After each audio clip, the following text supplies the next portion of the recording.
તો ગુજરાતમાં પેટ્રોલ અને ડીઝલની અછતની અફવાઓ વચ્ચે મુખ્યમંત્રી ભૂપેન્દ્ર પટેલે રાજ્યની જનતાને મોટી રાહત આપી છે।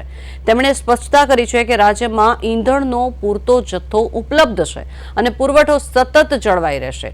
વૈશ્વિક પરિસ્થિતિઓને કારણે થઈને ફેલાયેલી અફવાઓથી ગભરાયા વગર લોકોને શાંતિ જાળવવા અને પંપો પર બિનજરૂરી લાઈનો ન લગાવવા માટે મુખ્યમંત્રીએ નમ્ર અપીલ કરી છે।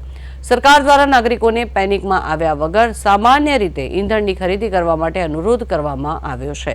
આ દ્રશ્યો જે આપ જોઈ રહ્યા છો, ખૂબ જ લાંબી કતારો ગઈકાલ બપોરથી આ દ્રશ્યો અહીંયા સર્જાયેલા છે। ત્યારે મહત્વનું છે કે પેટ્રોલ પંપ પર લગભગ 1 થી 2 કિલોમીટર જેટલી લાંબી કતારો પેટ્રોલ અને ડીઝલ માટે લાગેલી છે અને આ પ્રકારની પરિસ્થિતિ ન સર્જાય, લોકો આટલા પેનિક ન થાય એટલા માટે થઈને ખાસ મુખ્યમંત્રી દ્વારા આ બાબતે સંબોધન કરવામાં આવ્યું અને તેમના દ્વારા કહેવામાં આવ્યું છે કે પેટ્રોલ અને ડીઝલનો જથ્થો પૂરતો છે